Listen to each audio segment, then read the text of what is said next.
Hello, everybody. It's Dina with the Realize Foundation, and I'm here today with one of our authors, Geoff Hudson Searle, who lives across the pond in the UK, in London, I believe. Yes, Dina. Yes, London, central London, actually, in a Awesome. beautiful little village, southwest London called Barnes. Got it. I have been to London, but it's been about 5 years, and I probably don't know it that well. Well, you're very welcome, and we've got a new king now, I or heard, about to. yeah, I think the whole world knows that. Yeah. That's awesome. I have been to Buckingham Palace, and I have a picture of me standing at the gate. So I Wow. did I did make that round. Um, but anyway, we're here today to talk about the Scars to Stars book that will be coming out in September this year, which is 2023. And Geoff wrote a chapter, and I would like him to tell you a little bit about what he wrote. Sure. So I wrote this chapter for many reasons. Um, the first reason is because one of the things that we all as individuals, um, you know, don't have an existence without is love. All right, and most importantly, the importance of love in each and every one of us. Some people will also say that if you need, if you don't, if you're not self-aware, self-love is a big requirement of that. So as a child, I was deprived of love. If it wasn't for my grandmother and my grandfather, I probably wouldn't be here today. That's the honest truth. So the appreciation of love all through my life has been a big topic and one of incredible importance. Can't help but feel that, since I've been writing over the last 10 years now, seeing how love in relationships has changed, and the astonishing amount of research that we have at the moment. Particularly if I go as far as December 22, when I started to do a lot of research on the relationship. That it was astonishing. I think it was 78% of all couples were um, foreseeing that they would have a relationship breakdown during the Christmas period.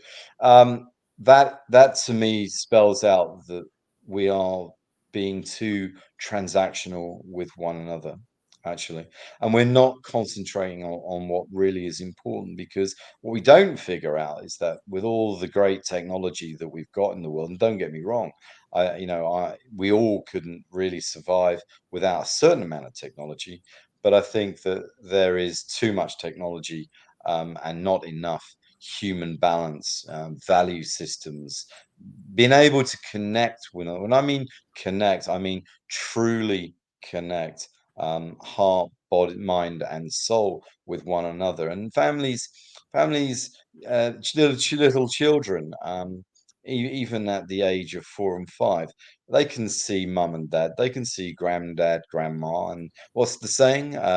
Actually, from a grandparent's point of view, it's uh, no one can teach you what grandparents can teach, right, or something like that, which I had in my first book, and that was very much based around my upbringing. If it wasn't for my grandparents, I probably wouldn't be here today.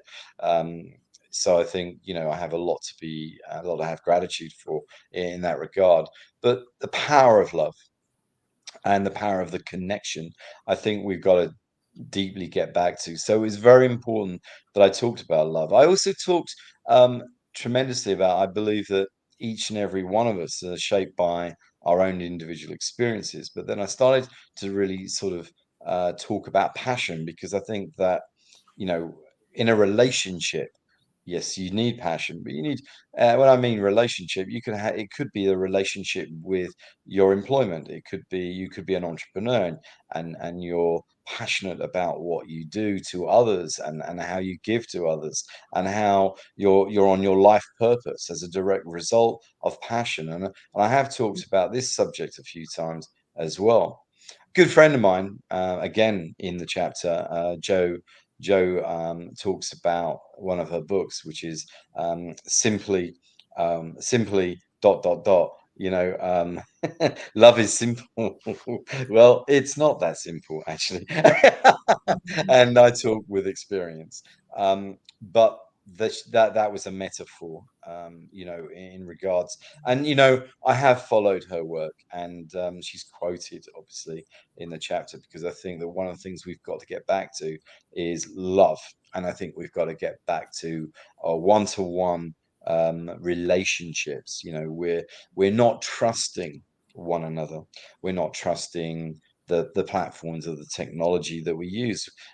Everybody's running around with dating apps, which just provide more confusion and complexity, and they're not really about the depth and the granular level of getting to know one another. Why don't we go for a walk in the park? Why don't we just don't laugh. I mean, I remember when I was a little boy, and my granddad would say to me, "We're going for an adventure, Jeff," and I'm like, "Oh, great! Can I have an ice cream?" And it'd be like, "No, we're going on the adventure Mhm. first." It's the simple things: holding hands with one another, looking at one another within our eyes. And I've always said that our eyes are a direct reflection of our soul, yeah. And I think that that's incredibly important. So yeah, I cover a lot of aspects, but I am deeply concerned about the future in relationships. And as I said, the reason why I wrote this is I am very passionate about how we need to adapt and change, but not forget, the core of what we represent, the core of what our purpose derives from, but more importantly, how we connect with one another. And we cannot forget, the importance of love, especially when we start talking about the generations, and we start talking about our children, potentially our grandchildren, and their children. So, if we continue being very transactional, the world's going to get very cold, and it's going to get, we're going to move away from, traditional value systems, and we're going to move away from the connection. As soon as somebody picks up a mobile phone, they think mistrust, and it doesn't need to be that way. I think that we need to be in a loving, trusted relationship to have meaning in our lives, and more importantly, what that represents to society. In general, it's very rare that you see people holding hands and kissing one another along the street anymore. It's kind of like, oh, better not do that. Someone might get a picture of me and might, and so it's like, why? Why don't we just have one person that we adore and love, and make a meaningful foundation based on love, care, and attention? And I think that this is a huge subject today, Dean. Yeah, I agree, and I think it's part of our mission is, um, you know, human connection in general can save lives. Um, Right. but the what how we're using it with personal story and community and conversations is really what we're trying to do, exactly what you're talking about, trying to get people to reconnect with. Even in a Zoom call, you would be amazed at how many lives have been changed in the last two Yeah. years with what we're doing. And it's people who maybe don't have people in their life on a day-to-day basis that allow them to be vulnerable or talk about Yeah. what they're struggling with, and they can come into our events and they can meet other people who are struggling Yeah. with similar things, and it becomes this beautiful conversation about how can we support each other, how can we connect outside of here. And it's really what saved me in 2020, Yeah. when I became part of a group of 160 people, about virtual events trying to save my business. And Sure. instead, I walked away going, no, I'm not going to save my business. This is what I need to be doing. And so Yeah. it's really important that people have that place where they can find the support they need, because everybody Yeah. doesn't have that in their life. I agree, and I think the 2020 was bad for a lot of people. I mean, we saw increased levels of suicide, increased levels of mental health. We saw people in isolation and loneliness. We saw a lack of creativity coming through in corporations and innovation because people working from home. And even I in February this year, I had somebody said, "Well, you've written a blog on mental health and the importance of people interaction." And he said, I'm lonely. I have no one to talk to. I sit at my desk and I work the hours that I do, but I have a mental health problem and I don't have many people that I can actually talk to. And Geoff, do you mind if I talk to you about the issues? And I said, of course. I've got as many hours as you need right now to talk this through with you because I think that this is a really big problem. Even the younger generation, Generation Zs, and you know, um, the Gen Zs that are coming through, they're suffering with this issue now. It's interesting that I saw some stats recently that Gen Zs, on an average, go on a website, they spend 3 seconds. An old guy like me spends 2 minutes 23, okay, on the same thing. A Gen Z will have five screens open, or someone like me will have one screen open. Begs the question whether Carl Honor, going back 15 years now, he wrote in the praise of slow. I'm a big advocate for this man, saying no, we don't need to be doing 100 things at a time because we won't actually deliver anything. We won't deliver anything of value. Actually, what we should be doing is actually doing 10 things and doing them really well so they can create an impact. And his work is quite amazing, to be honest with you. I connected with him again recently because we were talking about the slow movement and whether and how this is developing. Leslie Petrel from Harvard, she talks about PTO, pertinent time off.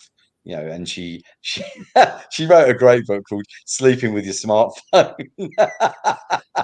Right. It's very no, she has a point. Now, if she can go into a company like Bain and say, look, everybody, phones down. I'm going to increase your productivity and revenue by 35% in 90 days. She has something, she's onto something, right? Mhm. And like everybody's just waiting for that buzz on the phone, right? And like we shouldn't be doing that. It's like you've got an email, yeah, but can't it wait until the morning? What's the absolute importance of sending that email right now? Why don't you go and take the dog for a walk? Why don't you hold hands with your better half and actually go out for a walk? The sun is shining. Actually, in England, that's a rare thing. So why don't you go out and actually go for a romantic walk or go for a dinner together? Or you don't even have to go lavish. You could say, why don't we just go for a coffee? Right? Let's spend some Mhm. time together, and we're social beings, and you touched on it earlier. It's so important to interact. And in 2020, that was a big problem. Now everybody's at events, everybody's effectively doing things which involve social one-to-one and interaction. There were massive suicides even before the pandemic, actually, over this isolation and mental health issue. And there was a big rapper, I can't remember his name, but he was saying, guys, pick up the phone, start talking to your friends and the people around you. I mean, if you don't interact, liking a post is not having a conversation. I'm sorry. And by the way, what I found after the pandemic, particularly with the meetings that I was having, people wanted to get together. Definitely they wanted to get together and they wanted to talk. But I found all of my meetings that I was having had massive depth, granular depth with and purpose. And I was like, I'm getting so much more out of these meetings, right? And why are we not all doing that? Why are we trying to text one another 1,500 text messages a day? Well, what are you going to achieve from that?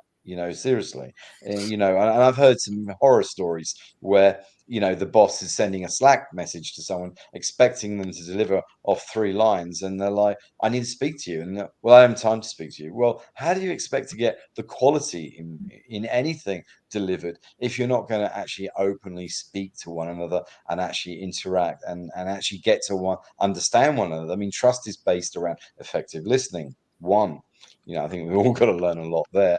But I mean, compassion, empathy, these are big words, which kind of leads into understanding. And I think once you've got a level of understanding, you know how to communicate. You can't accelerate communication until you've got understanding. And I think, with the younger generation, they think they use the spray gun, machine gun style and hope something sticks. That isn't going to penetrate and build human relationships, with compassion, with empathy, and with understanding, and building longevity. I mean, companies talk about customer lifetime value. Well, unless you know your customer, really intimately and intimately well, you're not going to do business anyhow. I'm not being funny, but brand trust, but trust in general. No one will actually spend time with one another unless they believe that there's going to be some level of meaning or purpose. So I think incredibly important, everything that we're describing right now. And I think that trust has just, imploded. I mean, it's just got worse and worse and worse. We're at the situation now where trust has never been so bad geopolitically, politically. We got wars going on, we've got business to business supply chain zero trust going on, and we've got relationship trust issues, and that they've just spiraled out of control now. I mean, society's got to get back to some basics, in my opinion, and we've got to start doing what we know is best, and working within that. But if the speed of technology speeds up at the rate it's likely to do over the next decade, then some of these things I'm talking about have got to be fixed. Yeah, it's true. I think that I have a love-hate relationship with social media because it's very helpful in many, many ways. Yeah, But it's also what keeps us from that human connection that we're talking about. yeah, And whether it's business or whether it's the mental health world and yeah, support and things that you need, I think it's great that we have tools like BetterHelp where people can get on a yeah, Zoom call with a therapist and get the help they need. But we also have a shortage of therapists in the world right now, yeah. and We do. psychotherapists, and Yeah, we and do. and how do we fix that? And I believe we fix that with what we're doing and offering peer-to-peer support to people, because I think there's different levels of help that people need, and Yeah, sometimes they just need somebody to listen, or they just yeah, need somebody to relate to them about what they're going through. And sometimes those conversations are are even more helpful than a therapy session. In my case, I think they're always more helpful than a therapy session. yeah. um but that was just my own experience. But Yeah, I we saw years ago, Dina, in American Express, for instance, would use remote counselling, and I think that at least that's something, to help people. But I was on a bus the other day, believe it or not, on public transport, and this lady wanted to have a chat with me.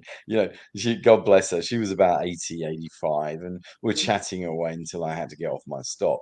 But I could see her smile, right? I could see her smile, and so you think about it, it's all generations. It's not one specific area that everyone is saying, well, we need this in our lives, right? We need this, and I also believe that if you touch in the morning, if you were to touch somebody, emotionally, um, with something positive, it could actually make their day.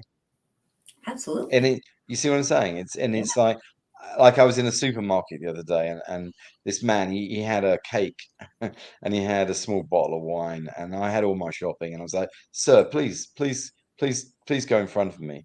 And he said, "Are you sure?" And I'm like, "Well, yeah, you've only got two items." And look at me, I'm going to be here forever. So, and it was kind of like, and you should have seen the shock on his face. He's like, "Oh my God, this is really good." Someone, he couldn't be more thankful. But then what happened was the cashier um, noticed what I did, and she was like, "Sir, good afternoon. Really good to see you. Are you okay today?" And I was like, so it has a knock-on effect, Yeah. and it's a bit like, it's a bit like opening doors for people as well. It takes a small thing of care, Kind. just caring.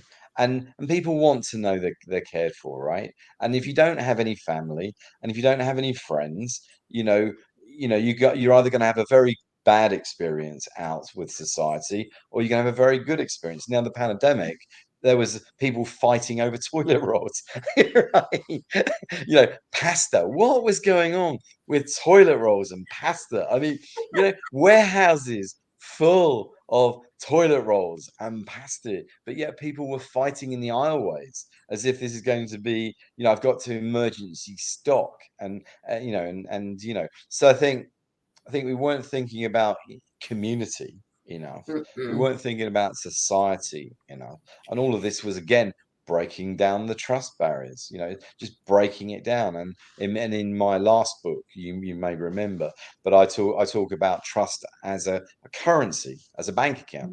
When you do something positive, you get a credit.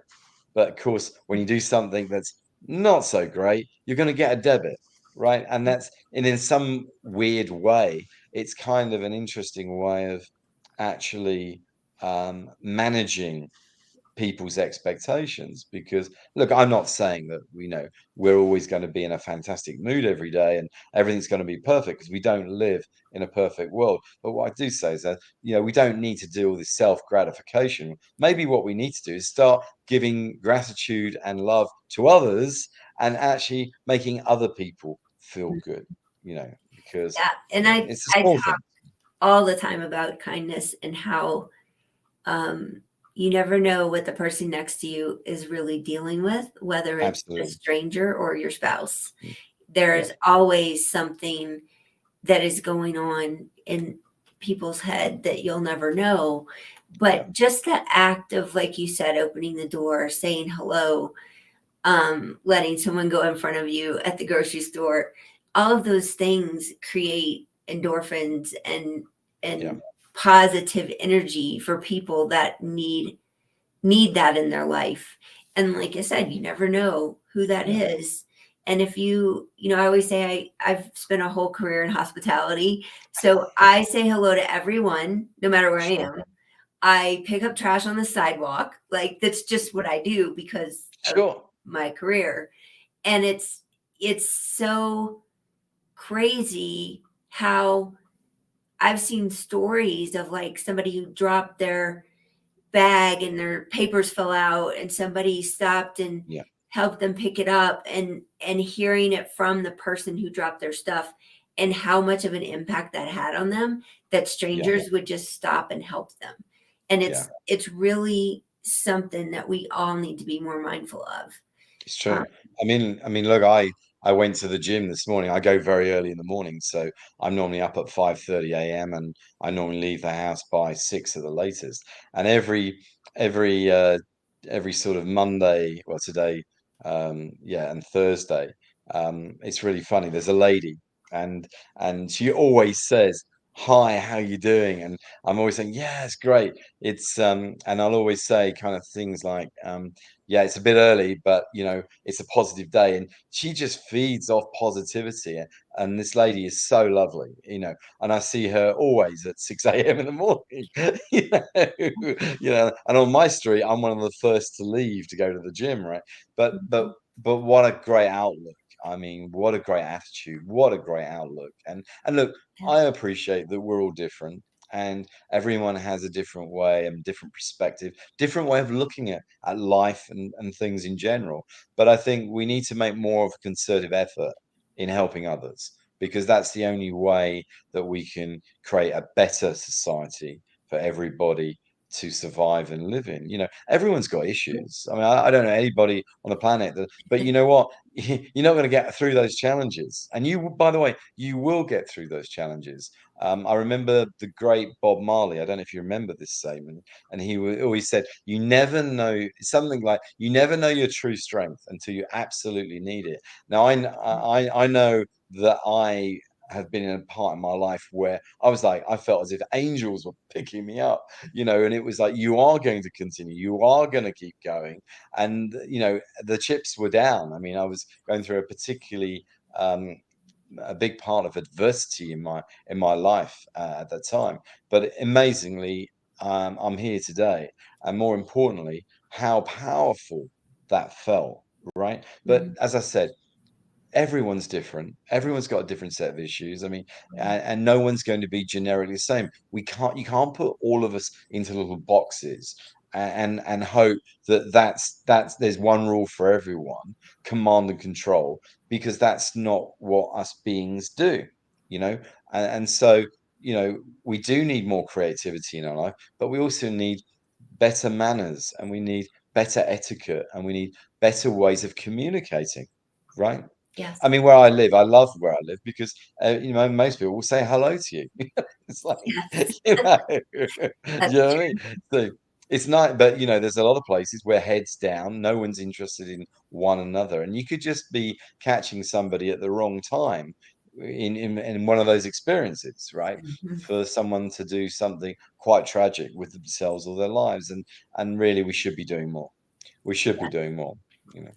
Yes, I agree with all of that. And um I want to switch gears for a second and ask you about writing, because we also our authors always talk about their experience in writing their story or contributing to this project, or their experience with this project and what it means to them.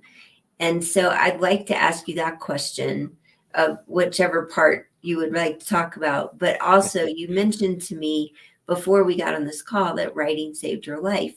So I would like to hear more about that as well. Yeah, of course, Dina. I mean, look, it did save my life. It's I've publicly used that statement in some interviews that I have done previously as well. So it's an interesting one. I believe it or not, my first book was supposed to have been the company cookbook. And I had this fantastic idea. I called my business partner in the US at the time and said, "Hey, Mark, I've got this great idea. I've got 100 recipes, as you know, I like cooking, and I've got 100 strategies. I'm thinking full color pages, descriptions on it. And what do you think?" He's like, "Wow, that it sounds great, Jeff." Well, anyhow, then went to a beautiful place in Arizona called Sedona, Hmm. and I hired a villa in the Red Rock, and I bought myself a brand new Asus netbook, and I was all ready to go. And I thought, right, I'll go to Flagstaff, I'll get myself a Starbucks, and I'll buy some books, and I'll because I was interested in the stars and the planets, and I was driving back, and I had this inner voice say to me, freedom, freedom, freedom after, and that's where freedom after the sharks came from. And it was an explosion that went on inside of me, cathartic, no question. And it exploded, and I exploded, and the content was just flowing. But what I learned about that, look, when you go on a life journey, I mean, I got to about 40, and when I got to 40, it was really weird. It was like everything came back to me from my childhood and as a baby, because a lot of the tribulations that I had to overcome was when I was a baby. Okay, and it was hard. Look, when I edited Freedom After the Sharks, no big surprise that I had to edit it about 100 times, and I cried 100 times in the process, because when you start opening the cellulars, you know, cognitively, um, you might have a paragraph or you might have a chapter, but it opens up so much more. So that book was good in many ways because it wasn't just the adversity that I'd been through um, as a little boy, or the little boy that was kind of lost without love as well. It was the little boy that turned into the teenager and the teenager adolescence and the issues that I had to deal with then. Then it was the adult. It was the failures of, not being able to be a Royal Air Force pilot as much as I wanted to be, and them offering me engineering and then a corporate career. And then why was I so driven? Well, it's no big surprise that I wanted to be the best at everything because that was something that was missing in my childhood. Most kids at 13 or 14 were going away to summer camp, right? I was working because I wanted to buy myself my very first Sony hi-fi, because that's what I did. I worked 6 weeks and I shouldn't have been working, but I did. Um, and I had a very big work ethic, but it was because I never had love in my life. So you overcome all of that. You then have the big corporate career, and and I'm just so driven. I'm working 18 hours a day, non-stop, because I want to be up the corporate ladder. I want to be the chief exec. I want to be working globally and internationally across 120 countries. I want to be doing things that, people have never achieved, that can be achieved because the vision was there and because the skills and the competencies were there. So that whole journey was huge. And then, of course, then don't forget that we all have our first true love in our life, and how that crashes and burns, and the upset and the emotions and overcoming that. And then finally going to a place of peace. But that was big part of the journey that I described. But what I also learned, Dina, about writing, you can't lie because you get writer's block. Right? So That is I true. had a chapter, I had a chapter in the book Freedom After Sharks, which I think should have been chapter 13 or chapter 14, and I couldn't write it. But actually, what was interesting was because I couldn't write it, actually, it ended that relationship because the truth was something very different, right? Because and the Huh. truth was revealed. So I think that what I also learned as a part of my journey was always live in the truth, be truthful, be open, be transparent, be authentic, right? Mhm. Because there's no point. Life is too short. And more importantly, the heart wants what the heart needs. And that is a truthful, open, authentic self, right? And that's where self love comes in.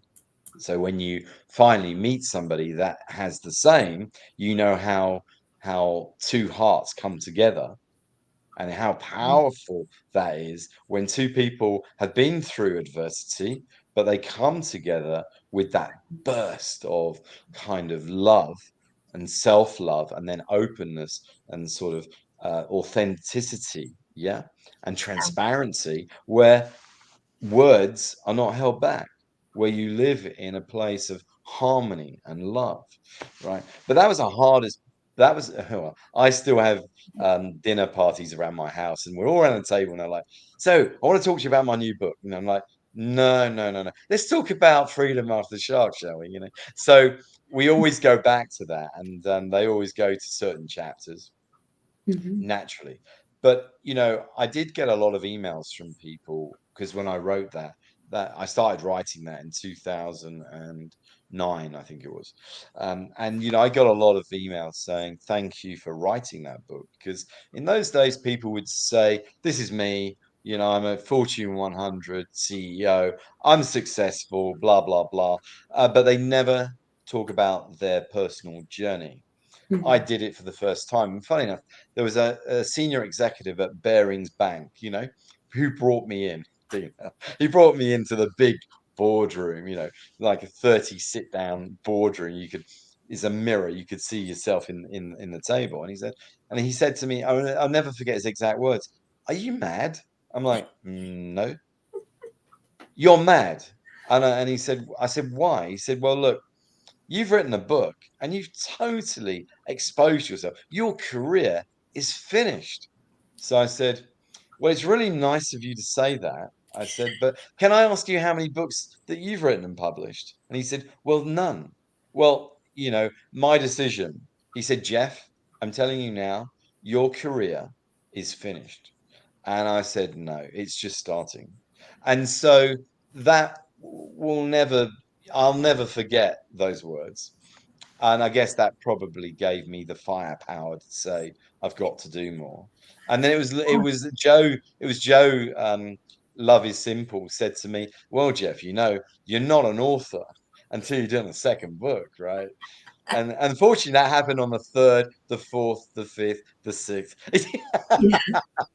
Well, it's and funny because the very first thing I ever wrote was in a book with you, which that's is right. Yeah, how that was great. That was how great. we even know each other. And that was very daunting to me at the time because I'd never written Yeah, anything.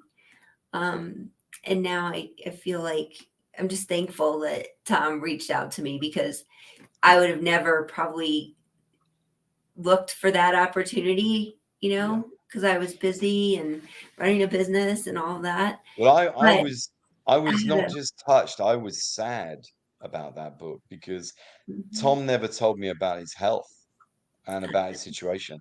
And I sent him, he reached out to me and he really liked my first and second book. So, and I was gratified, but obviously when he passed, before the book was published, yeah, it gave me more drive to know that I had to be a part of that book. yeah, Um, and the importance of that book, right? And that is how we connected, 100%. And I loved what you wrote in that book, and I felt it was a privilege to be with everybody that was a part of that. So me yeah, too, me yeah, too. And if anybody's listening, the name of that book is Journeys to Success, and it's the volume 9 book, and it's the tribute to Tom Cunningham. And he had a radio show, and he wrote yeah, put several of those books together. So I was very honored to be part of that as well. And I think that also the what you were saying about oh, I lost my train of thought. Um, what you were saying about writing and it be, this person telling you that you've ruined your career is very similar to my journey when I yeah, decided to talk about suicide in 2019 and what that was going to look like. And I had employees and clients and, all of this stuff. And it's like, yeah, how is this going to come across and is it going to hurt me? And it did the opposite. And one of the things I wrote a couple articles um, around that time. And then you had me write a guest blog yeah. That's right. for That was yours. amazing. Yeah, So it's that amazing. was one of the first like 5 things I wrote when I decided to talk about this subject. And it was very scary. Um, but it also was very healing. And it was a chance for me to put out things about myself that Okay. were true to me that no one knew. And it was healing in so many ways.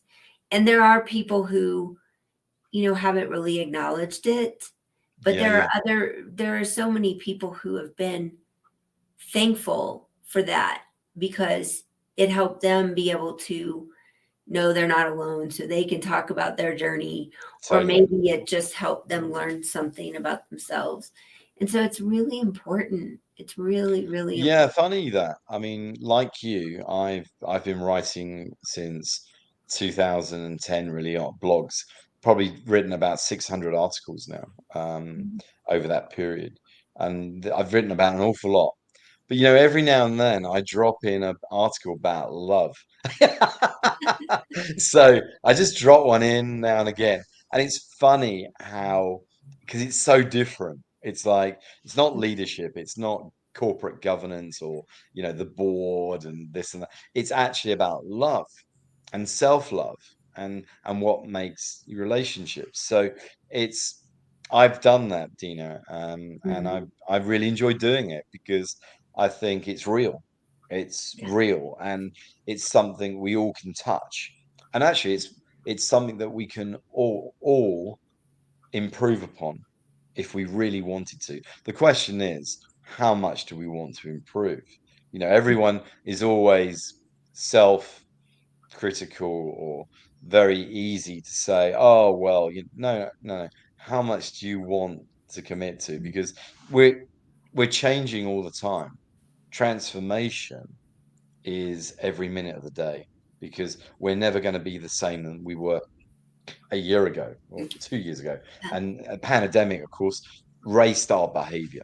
I mean, beyond it just raced 7 or 8 years, in one short period. I don't think anybody was ready for it.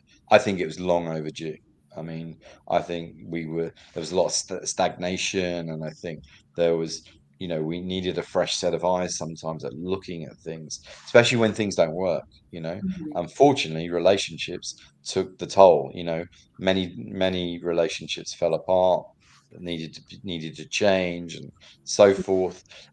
So that was an experience, but and when you have like I call it like a tower moment like that, it gives you the opportunity to rebuild with a Mhm. better foundation, a more solid foundation, and then an ability to really evaluate, assess what you want. But it's only really if people are committed to that. I mean, and that Yeah. goes back to passion.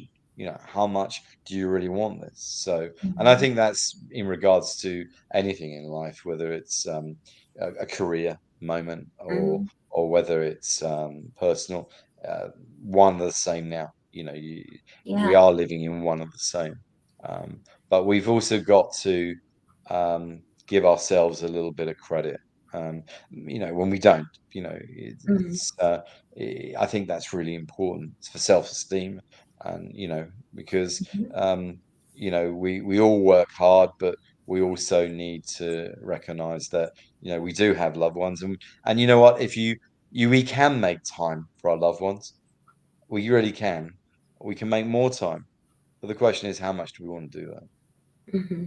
And I think that's It's for me, it's about intention and yeah, priorities. yeah, And yeah, it's about,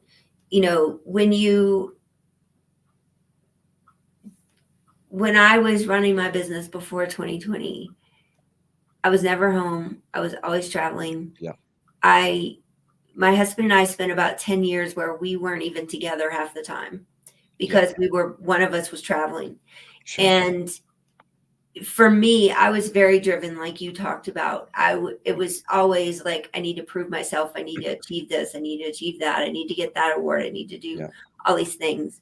And when we were forced to take a pause, it really changed my perspective yeah, because although I loved my business, I loved what I did. I loved my employees, my clients. I had fun. It was a it was a great experience, but I also think that I was turning 50 that year. It yeah, was like that time where I'm like, what am I going to have my whole life where I'm just climbing the ladder or proving myself and never enjoying what I've built, yeah, you exactly. know? And that Yeah, changed everything for me. And it's why yeah, I'm doing what I'm doing now. And it really is important for us to have this time and space in our brain to even yeah, um, explore those things.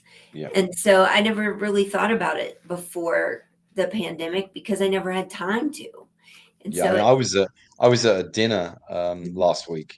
A very interesting one actually. It was at a private bank in London, and one of the head of the technology for the London Stock Exchange was there, and there were some interesting people around the table. And of course, then I'm asked the question. I said, "Well, hey, we're not doing enough introspection. Okay. What are you going to create next? Speed yoga? You know.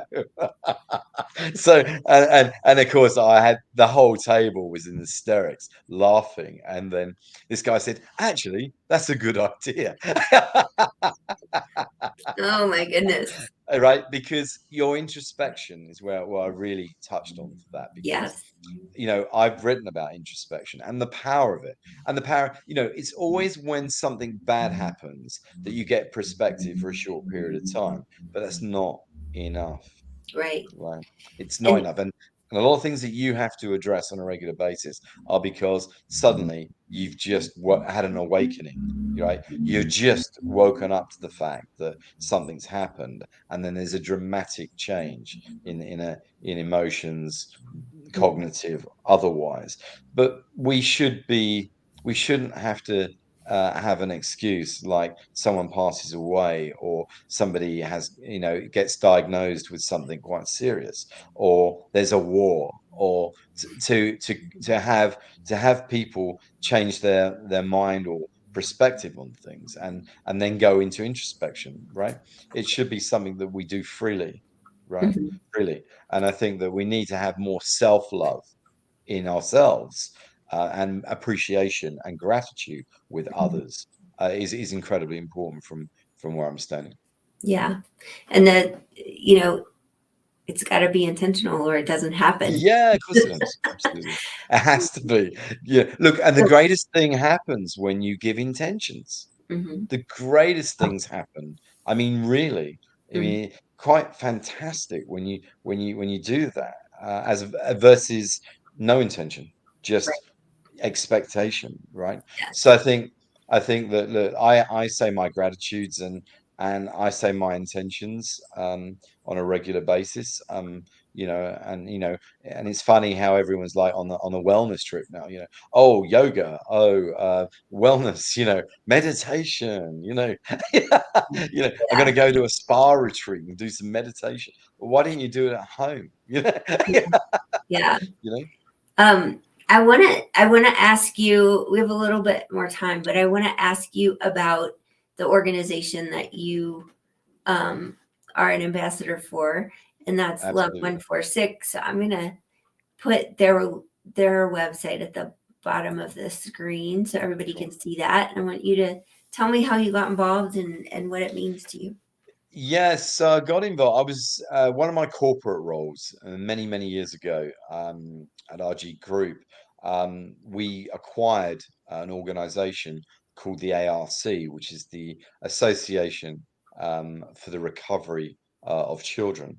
And Basil Baz down in San Diego ran this organization. And as I said, in America, there was a little girl called Lilia who went missing for 3 years.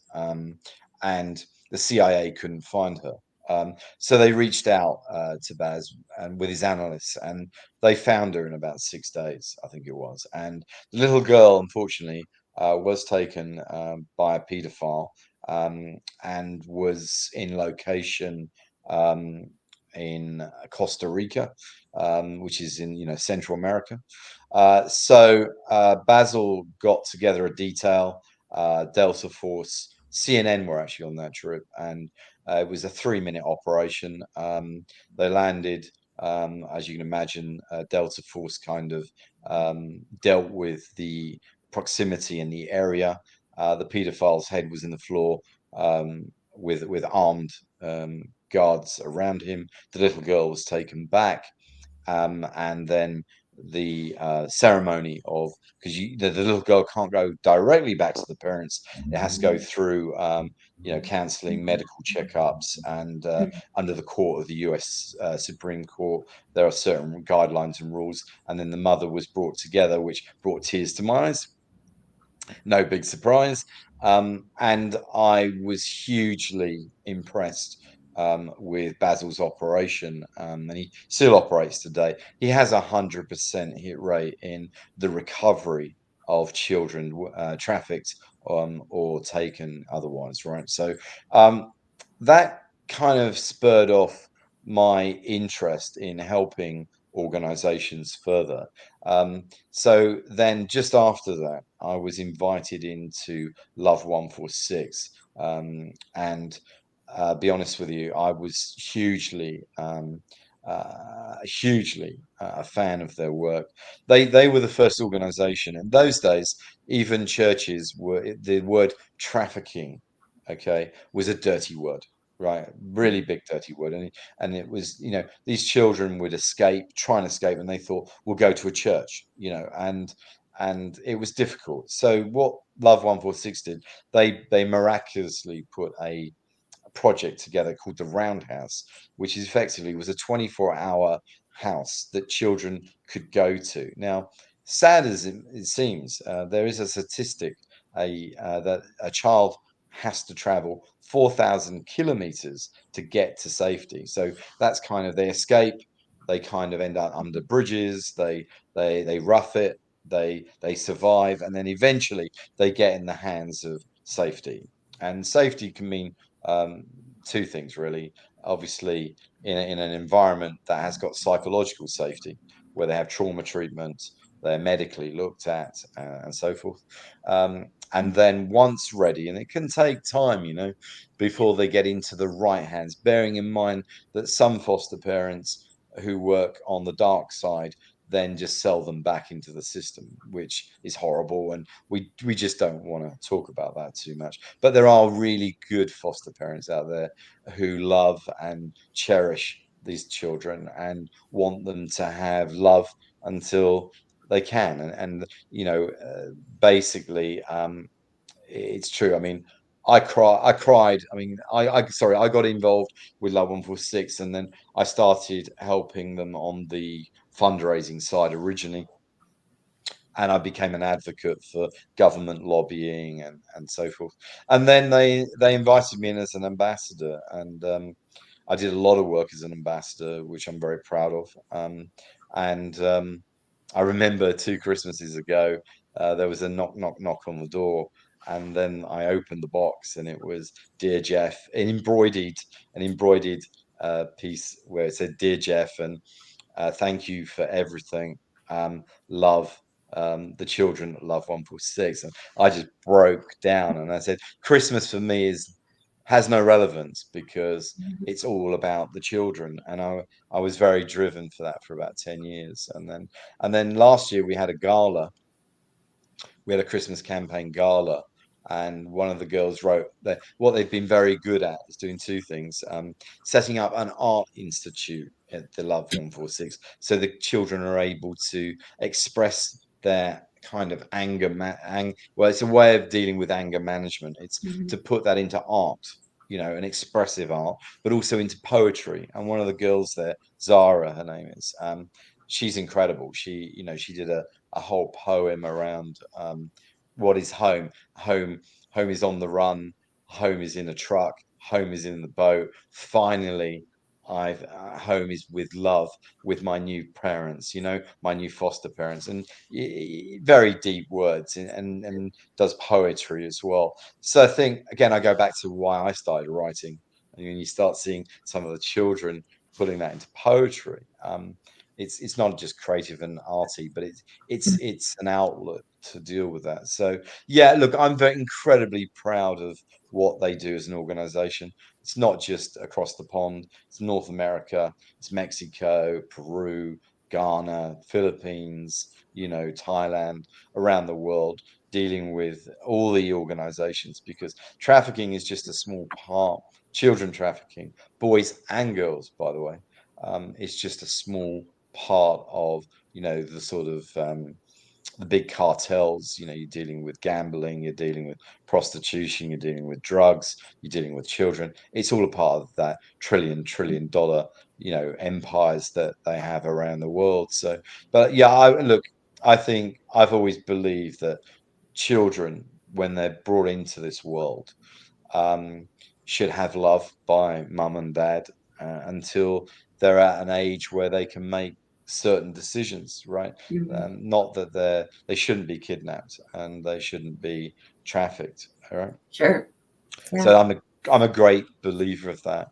And you know, irrespective of life circumstances, which can take, and it's not just poor kids in poor environments that get trafficked. It's also children in high class and middle class families that get trafficked. Okay, and then they got to try and get back to some kind of normality. And look, there are devices that the kids have to, because they can't sleep at night because of the trauma, because of the experiences that come back, and the screaming, and this is an ongoing thing. So we for some anybody that hasn't experienced this, or any as far as I'm concerned, anybody that has a child, whether a male gender or female gender, knows how precious those children are to the family.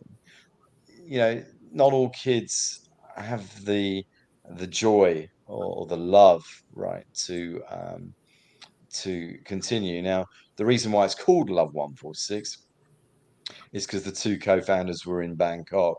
They walked into a local brothel, and there was a young girl there, probably 12 or 14 years old. And they said no. They took her into a room. They said, "No, you're not taking your clothes off. We're getting you out of it." And eventually, they got this girl out of the brothel, and they took her into their care. But the badge that she was wearing was 146. So that's where the Love 146 come from. As I said, Rob Morris and the team do a fantastic job. They're so driven, they're so committed to the cause, and it's been very good to be a part of that journey. We may that's it's I'm so glad I learned about that from you, and it's a wonderful cause. Yeah. And in our next Scars to Stars book with you are two people who are writing stories about that Oh, kind that's amazing. of one. That really is amazing. One is a trafficking situation, and one is a foster home situation. So we have Wow, very interesting.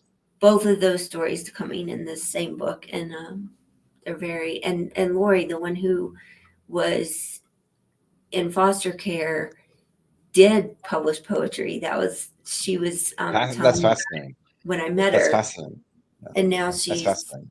super excited to get her story out and to help other Well, people that I have been think through those that. stories that you talk about in the next book are really powerful, because there's a lot of people that don't speak about this. They keep it all Mhm. held in, and they do need to talk about it. And the only way they the way what they do is they go to YouTube or they go to books to try and hear about other people's experiences and learn from those experiences. So I think this is really powerful, Dina. I say, really powerful. What you're doing is so important to Thank each and every one of us, and it doesn't matter what gender you are, what religion, what nationality you are, where you're from. you. Everything you're doing is in great support of society, and how we can try and improve that through these experiences, and through people that have actually been through real life experiences, and being able to talk to others. So I think it's hugely important. Well, thank you. I appreciate that, Jeff. I'm a big fan, right? So Well, thank you. I'm a big fan of yours too, and I feel like we yeah, could talk for a week about so many things. But right now, I just want to thank everybody for listening, and I also want to put up our website. And if you are interested in our book launches or our events, you can go to our website and find out more information. You can also apply there to tell your story in one of our books. So you can fill out the submission on the Scars to Stars page. We also have an events page that lists all of that and how you can register. And we use Eventbrite, so you can also find us there. So we hope to see you at our book launch in September on the 22nd. And yeah, so glad to have you here. so good to be here, Dina. Really, so good to be here. Thank you.